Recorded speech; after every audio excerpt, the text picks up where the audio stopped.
నేను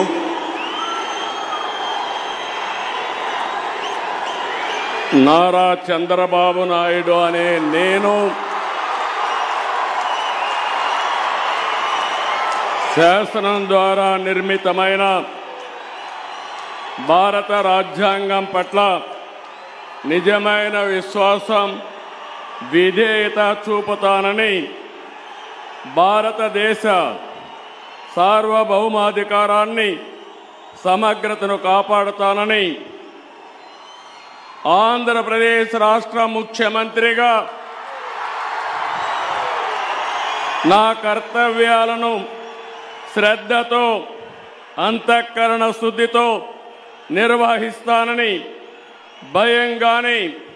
పక్షపాతం గాని రాగద్వేషాలు గాని లేకుండా రాజ్యాంగాన్ని శాసనాలను అనుసరించి ప్రజలందరికీ న్యాయం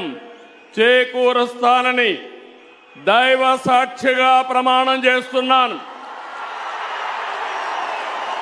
నేను